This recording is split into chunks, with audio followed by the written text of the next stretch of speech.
tilt. And in this case, hip tilt. What we want to do is lean back a little bit, but how we're going to do that is actually with our hips, which creates hip tilt. And now this position that I'm going to discuss has multiple different effects on the entirety of what I try to do when I go to throw. For me, it's one of the vital spots that we have to get into outside of the power position because it actually allows the power position to happen without really trying.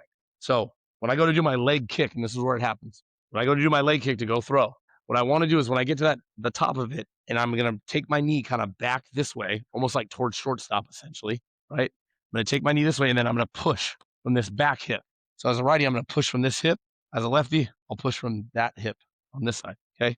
So when I get to the top of that, I'll get balance, push. Now from there, what happens is as soon as I create that tilt, what I've done now, 3 things. Number 1, I've kept my upper body weight back. Number 2, I've put my leg and foot and knee in the best position possible to actually stay back and stay loaded, okay? Here, rather than collapsing in. If I go too much, just foot straight up, straight down. Now, the last one is this. Those that can see it, my foot's a little closed, so coach did a bad job on that one. But my foot literally landed straight towards my target. That's what I want to do every time. And all I did was hip tilt and I let my foot fall. I didn't really try to do that. It just happened as I was talking to you guys during the video. So those are the big 3 things that hip tilt creates. Also, I guess as a 4th one, you could say, gravity takes over, right? That's what works on us as I go down the mound and go, because I always have that with me.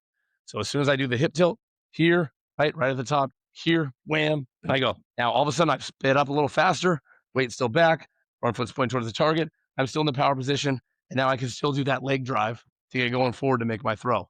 And now I'm adding all of those different facets to actually increasing my velocity at the end, right?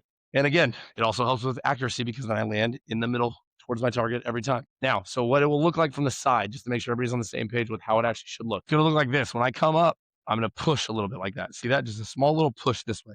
But I don't push to let the knee collapse in. It's just a push from the hip. And then I hold everything else here.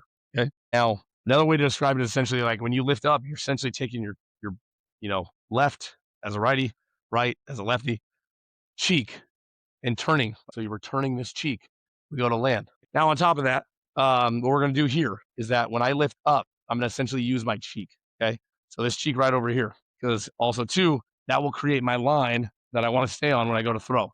Okay. So all the way through, up with that knee going this way towards shortstop. Here, push with that back hip. So it looks like this little tilt right there is what you want to create. Here, and then I land and I go. Now from there, everything else just kind of takes over that we talked about in the other videos. Using the back leg, letting the arm be loose, getting good arm action, snap it out front, getting extended. There's one more facet to all of this that the hip tilt does help with. We'll talk about that in another video as well. You guys take care.